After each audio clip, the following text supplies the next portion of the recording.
Shalom, salam sejahtera bagi seluruh saudara-saudara dimanapun Anda berada. Pada saat ini kita kembali akan mendengarkan firman Tuhan. Dan sebelum kita mendengarkan firman Tuhan, kembali saya mengajak kita untuk berdoa. Mari kita berdoa. Ya Tuhan, ya Allah Bapa yang penuh kasih di sorga.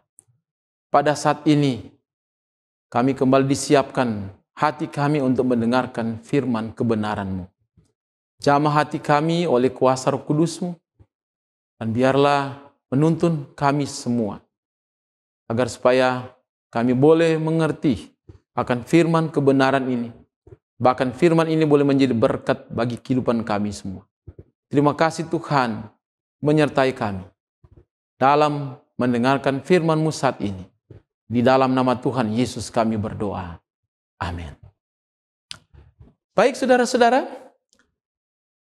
saya percaya dalam kehidupan kita ada banyak hal yang kita alami. Ada banyak berkat Tuhan, bahkan juga ada banyak pergumulan, cobaan yang kita alami.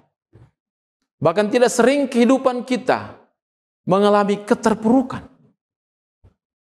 Dan saya percaya kita semua saat ini juga ada yang sudah pernah mengalami masa-masa keterpurukan oleh karena berbagai pergumulan. Bahkan ada juga yang sementara mengalami hal ini. Bahkan kita tidak tahu waktu-waktu kehidupan kita di waktu-waktu akan datang. Tapi dalam kehidupan kita ini ada banyak pergumulan.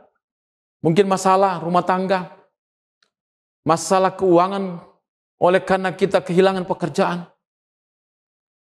atau masalah yang lain bersama dengan keluarga kita yang menyebabkan kita menjadi renggang. Bahkan kadangkala kita terpisah dengan keluarga kita. Bahkan yang paling berat kita hadapi adalah kematian orang yang kita kasihi. Dan pada saat ini saya rindu untuk membagikan firman Tuhan kepada kita semua. Cara Tuhan untuk menolong kita keluar dari keterpurukan.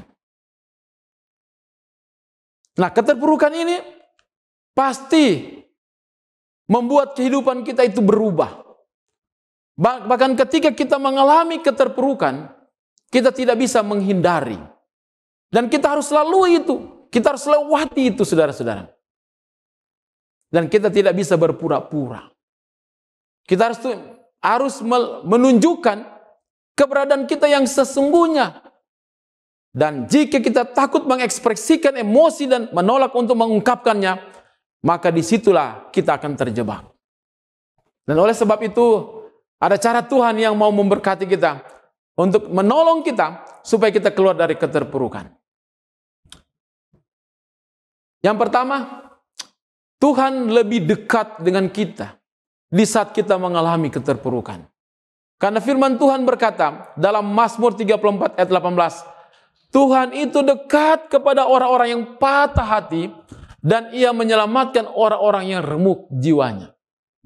Bapak, Ibu, saudara-saudara, dalam setiap pergumulan kita, pencobaan kita bahkan mengakibatkan kita mengalami keterpurukan yang sangat dalam.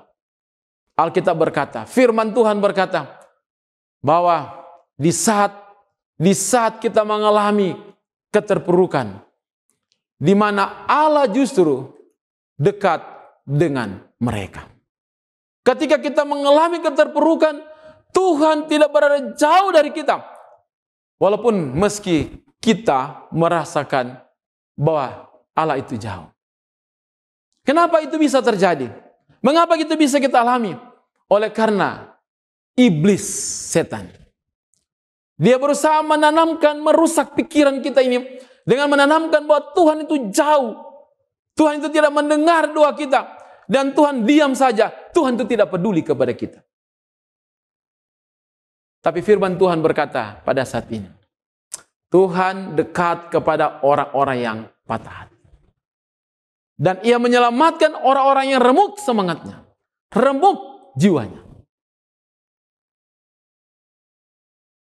Oleh sebab itu, kalau kita mengalaminya, kita harus memenangkan pertempuran dalam pikiran kita dan kita keluar dari situasi kita. Begitu besar kasih Tuhan bagi kita. Dekat kepada kita ketika kita mengalami keterpurukan. Selanjutnya, ketika kita mengalami hal yang paling berat adalah kehilangan orang yang kita kasihi dalam keluarga kita. Kita mengalami duka cita. Allah, Tuhan, ada berduka bersama dengan saudara-saudara. Karena Alkitab berkata dalam Yesaya 53:3, seorang yang penuh kesengsaraan dan yang biasa menderita kesakitan. Yesus, seorang yang penuh dengan kesengsaraan dan dia menderita. Dia pun mengalaminya. Dia bersama dengan kita. Saat kita datang kepada Yesus dengan kesedihan kita, dia tahu apa yang kita bicarakan. Dia memahami kepedihan hati kita. Tuhan itu tidak apatis. Dia bersimpati dengan duka cita yang kita alami. Dan dia berduka bersama dengan kita.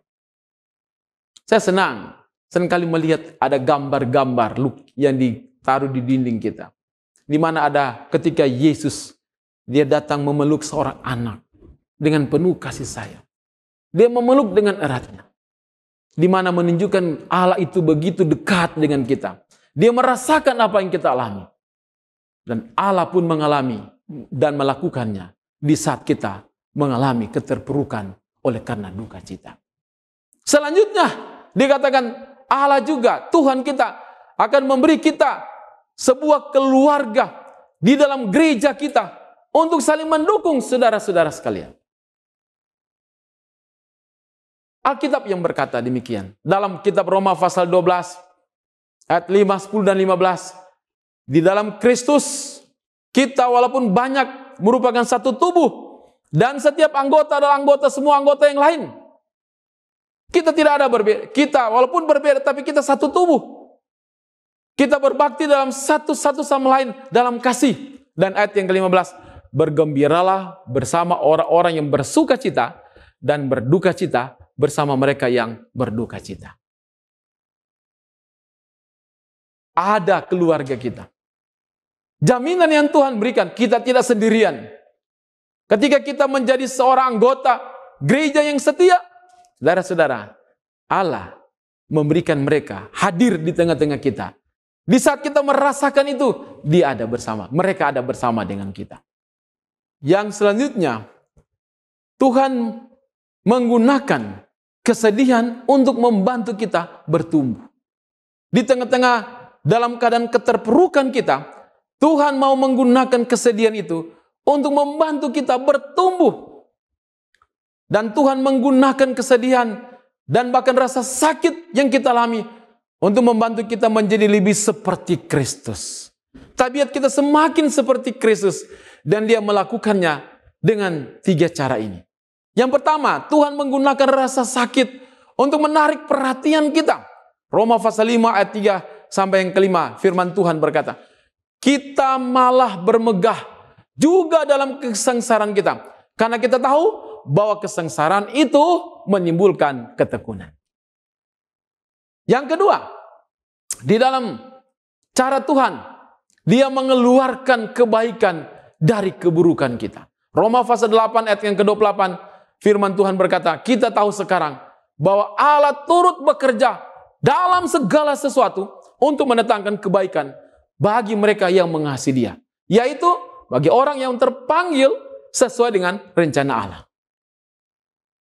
Dan yang ketiga, dia Allah mempersiapkan kita untuk kekekalan. 2 Korintus 4 ayat 17 dan 18. Sebab penderitaan ringan yang sekarang ini mengerjakan bagi kami kemuliaan yang kekal yang melebihi segala-galanya, jauh lebih besar daripada penderitaan kami. Ayat yang ke-18. Sebab kami tidak memperhatikan yang kelihatan, melainkan yang tak kelihatan. Karena yang kelihatan adalah sementara, sedangkan yang tak kelihatan adalah kekal. Saudara yang diberkati Tuhan.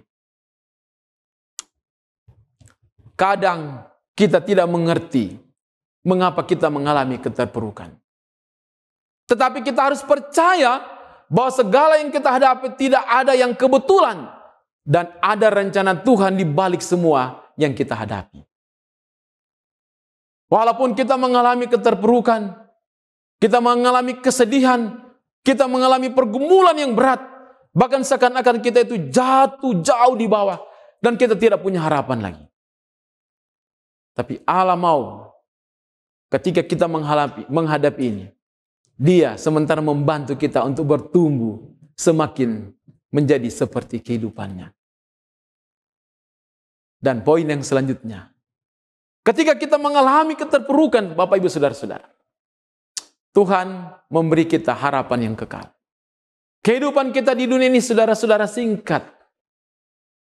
Namun jika kita percaya kepada Yesus Kristus untuk keselamatan kita, maka kita memiliki harapan untuk menghabiskan kekekalan di surga bersama Tuhan. Harapan itu akan menopang kita melewati saat-saat kita mengalami keterpurukan. Firman Tuhan di dalam 1 Tesalonika 4 ayat 13. Selanjutnya kami tidak mau, saudara-saudara, bahwa kamu tidak mengetahui tentang mereka yang meninggal, supaya kamu jangan berduka cita, seperti orang-orang lain yang tidak mempunyai pengharapan. Jelas, Alkitab memberikan kepada kita harapan. Karena harapanlah yang membuat kita bertahan dan terus melangkah melewati badai, melewati berbagai pergumulan, bahkan keterpurukan yang dalam pun. Karena badai, keterpurukan pasti akan berlalu. Dan di balik semuanya itu, ada pelangi yang indah yang Tuhan siapkan bagi saya dan saudara-saudara. Allah mengasihi kita semua. Walaupun kita mengalami berbagai pergumulan.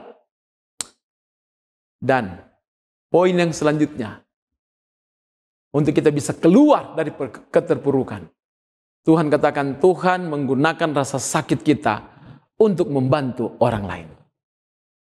Ini yang disebut, saudara-saudara, adalah rasa sakit penebusan. Dan ini merupakan penggunaan tertinggi dan terbaik dari rasa sakit yang kita alami. Karena Tuhan tidak ingin kita menyia-nyiakan luka kita. 2 Korintus 1 ayat 4, firman Tuhan berkata demikian. Tuhan yang menghibur kami dalam segala penderitaan kami, sehingga kami sanggup menghibur mereka yang berada dalam bermacam-macam penderitaan dengan penghiburan yang kami terima sendiri dari Allah. Tuhan tidak menyia-nyiakan hal ini. Rasa sakit kita. Karena Allah mau kita menghadapi ini. Dan kita mampu menghadapi ini oleh karena Tuhan sendiri. Saat kita bertahan, orang akan termotivasi untuk bertahan juga. Karena mereka melihat kita. Kalau kita menyerah, mereka pun akan menyerah. Kita akan menjadi teladan kepada orang lain. Hidup kita bukan hanya untuk diri kita saja, tapi orang-orang yang ada di sekitar kita, mereka bisa kuat dan bisa lemah juga oleh karena kita. Kehidupan kita semua sementara dilihat oleh orang. Kita bagaikan di akuarium, ikan yang ada dalam akuarium. Dan kalau kita kuat, saudara-saudara, mereka pun akan menjadi kuat. Kecil atau besar, sedikit atau banyak, hidup kita berpengaruh bagi orang lain. Oleh sebab itu, mari kita kuat di dalam Tuhan. Firman Tuhan berkata dalam Mazmur 34 ayat yang ke-8.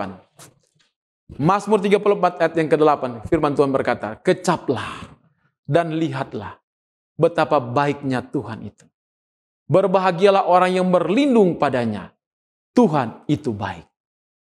Oleh sebab itu, saudara-saudara, saya mau mengajak kepada kita semua.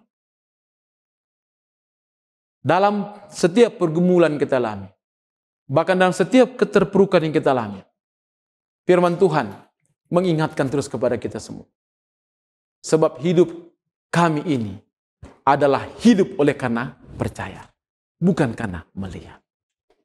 Mari kita percaya kepada Tuhan dengan sungguh-sungguh, walaupun kita dalam keadaan yang cobaan yang berat, menghadapi keterpurukan yang berat. Kita akan hidup oleh percaya. bukan karena melihat. Kalau kita hidup oleh karena percaya kepada Tuhan Yesus, iman kita sungguh-sungguh kepadanya, kita akan keluar dari berbagai keterpurukan. Kita akan menjadi pemenang. Janji Tuhan bagi kita selanjutnya, Nahum 1 ayat 7, Ia adalah tempat pengungsian pada waktu kesusahan. Tuhan itu baik. Ia adalah tempat pengungsian pada waktu kesusahan. Ia mengenal orang-orang yang berlindung kepadanya. Allah kita, Yesus Kristus, mengenal saya dan saudara-saudara. Dialah tempat satu-satunya kita berlindung. Karena di tempat kita untuk datang menghadap, menjadi di mana kita mengungsi kepadanya. Dan di saat kita menghadapi kesusahan. Karena dia mengenal orang-orang yang berlindung kepadanya. Dia tidak akan membiarkan kita. Dia akan memelihara kita. Dia akan memberikan kita kemenangan. Bahkan dia menyiapkan kepada kita tempat yang indah di sorga, hidup kekal selama-lamanya. Tuhan Yesus memberkati kita semua dan menguatkan iman kita. Dan terus meneguhkan kita di dalam kasih-Nya. Sampai hari Maranatha, menyelamatkan kita semua, mengangkat kita untuk masuk ke dalam kerajaan sorga. Adalah doa dan harapan saya dalam nama Tuhan Yesus. Amin. Saudara dikasih Tuhan, mari kita juga berdoa bersama-sama. Mari berdoa. Terima kasih Tuhan Yesus, pada saat ini kami boleh mendengarkan firman. Biarlah kami boleh diteguhkan oleh firman. Menyadari bahwa di tengah-tengah kehidupan kami ini, ada banyak hal yang kami alami, menyakitkan hati kami, menyusahkan kami. Bahkan membuat kami ini mengalami keterpurukan yang begitu berat. Tetapi saat ini, ketika kami belajar firman-Mu, bahwa sesungguhnya Allah bersama-sama dengan kami semua. Dan mengangkat kami ketika kami menghadapi keterpurukan, pencobaan yang berat. Dan Allah menyiapkan bagi kami semua, untuk kehidupan kami, tabiat kami, semakin serupa dengan Tuhan. Sehingga kami percaya, ketika kami dalam keadaan setia, berlindung terus kepada Tuhan. Kalau Tuhan Yesus datang nanti pada kali yang kedua, kami yakin dan percaya, kami semua akan bersama-sama didapati setia dan disiapkan untuk masuk ke dalam kerajaan sorga. Terima kasih Tuhan untuk firman-Mu pada saat ini. Berkatilah kami semua dengan berkat sorgawi, karena kami persembahkan doa ini dalam nama Tuhan Yesus Juru Selamat kami. Amin.